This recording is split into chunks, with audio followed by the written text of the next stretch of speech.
Assalamualaikum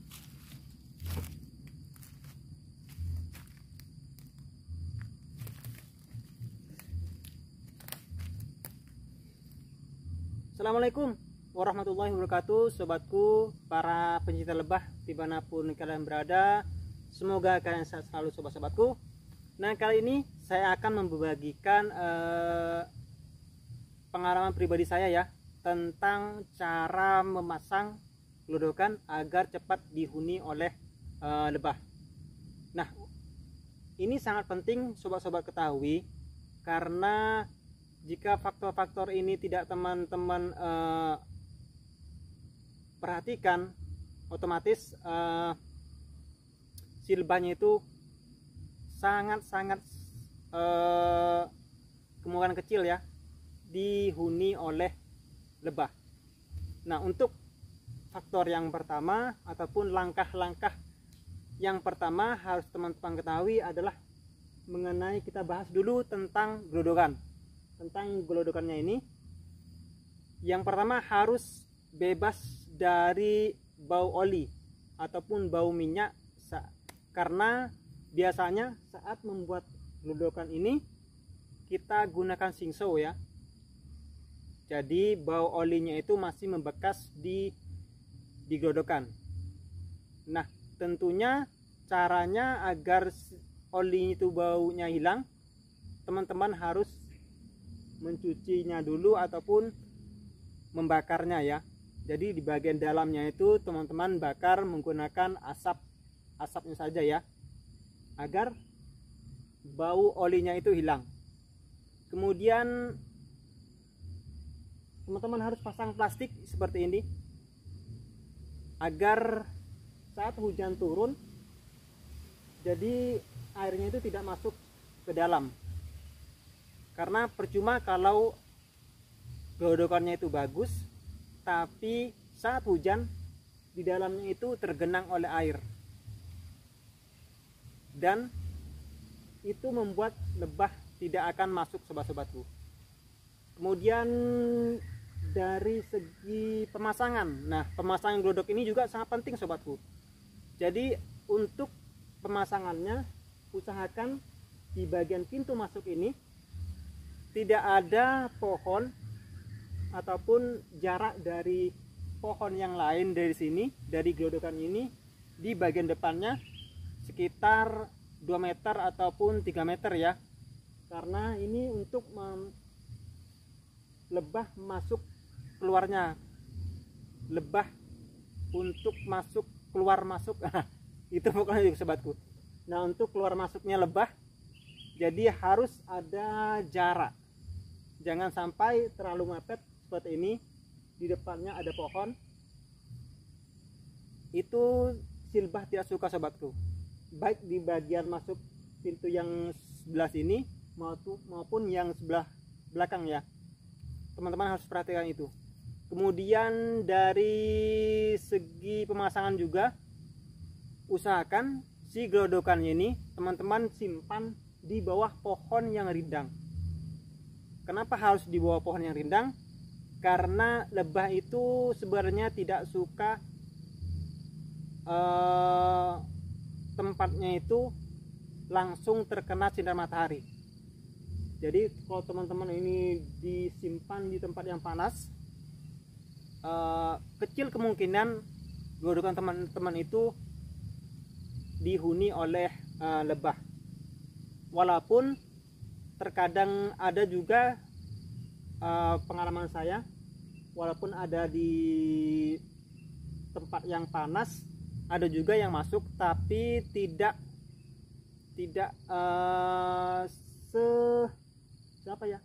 seberuntung. Nah, kalau di tempat yang pohon rindang, jadi harus teman-teman perhatikan juga. Kemudian dari segi apa lagi ya,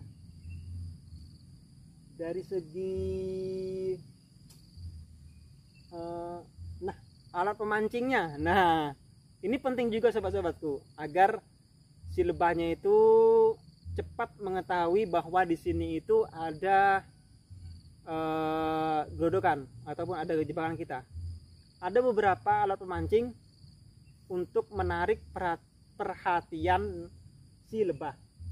Ada yang menggunakan gula merah digosokkan di bagian dalam, ada yang menggunakan gula putih, kemudian ada yang menggunakan sirup, ada juga yang menggunakan bekas sarang lebah yang tidak terpakai digosokkan di bagian dalam, ada juga yang menggunakan madu. Nah, dari 5 dari yang tadi saya sebutkan itu, yang paling ampuh adalah bekas sarang, sobatku. Bekas sarang lebah, baik itu sarang lebah cerana ataupun dorsata. Tetapi yang lebih cepat lagi pakai bekas sarang dorsata, sobatku. Karena baunya itu sangat bau madunya itu menyengat, jadi lebah cepat menemukan gerodokan kita. Kalau menggunakan gula sejenisnya tadi itu, sebenarnya madu itu lebah itu juga masuk juga ya, tapi setelah gulanya itu habis biasanya pergi, sobatku. Dan kekurangannya dari gula ini sering dikunjungi predator lain, sobatku, seperti semut, sobatku. Jadi kurang efektif sebenarnya kalau yang menggunakan gula ini. Nah, saya sarankan menggunakan sarang lebah ataupun bekas lebah ya, bekas sarangnya kita oleskan di bagian dalam, kita gosokkan. Ada juga yang menggunakan sarang lebahnya itu dibakar dulu, dicairkan, kemudian digosok-gosokkan, sobatku. Nah, itu sangat membantu untuk mempercepat datangnya lebah. Biasanya kalau kita menggunakan pemancing ataupun pancingan sarang lebah itu sekitar 1 minggu paling cepat, sobatku. Saya perhatikan kalau saya memasang pakai bekas sarang lebah itu, paling singkat itu 1 minggu sudah dihuni, sobatku. Beda dengan yang tidak memakai apapun, sangat jarang, sangat lambat ya, prosesnya itu sekitar sebulan lebih baru ada yang menghuni. Jadi sebenarnya untuk pemancing sarang lebah itu sangat penting juga, sobatku. Kemudian kalau soal mancing sudah clear ya, sudah tuntas kita bahas. Kemudian ada juga yang mengenai hari apa saja ya. Nah, di sini ada teman-teman yang penting ada harinya, ada manisnya. Tapi bagi saya, sobat-sobatku, yang penting saat pemasangan itu tidak hujan, sobatku. Karena kalau hujan kita juga yang susah. Jadi sebenarnya untuk hari di sini saya tidak mempermasalahkan. Yang penting syarat-syarat yang tadi itu yang saya sebutkan itu sudah terpenuhi, maka lebah akan cepat masuk ke dalam gerodokan. Nah, baiklah sobatku, mungkin itu saja ya, beberapa cara ataupun langkah-langkah yang teman-teman harus tahu untuk memasang gerodokan. Kalau sobat-sobat ingin menanyakan, silakan ketik di komentar ya, tentang cara pemasangannya seperti apa saja. Saya akhiri. Oh iya sobatku, sebelum saya akhiri, jangan lupa sobatku, subscribe-nya sobatku, karena subscribe itu penting bagi kelancaran channel ini, sobatku. Oh ya, kita cek sobatku lebah di dalam ini ya. Aduh, ini tingginya sekitar sedada sobatku. Oke, kita cek dulu.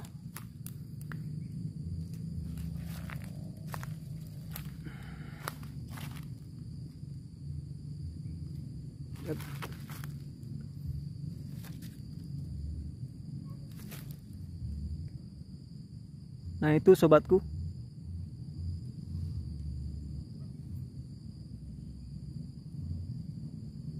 Ini lumayan panjang sobatku. Lumayan super juga.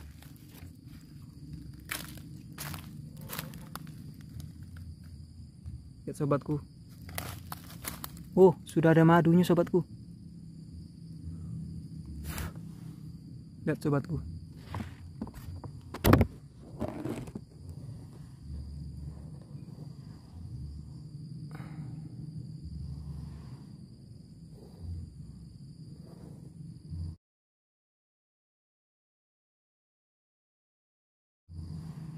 Lihat, ada madunya sobatku di bagian dalam.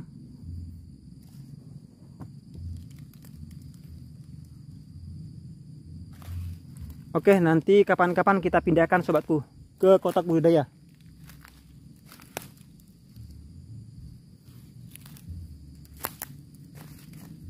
Oke, sekian ya sobat-sobatku video kali ini. Semoga bermanfaat sobatku. Assalamualaikum warahmatullahi wabarakatuh.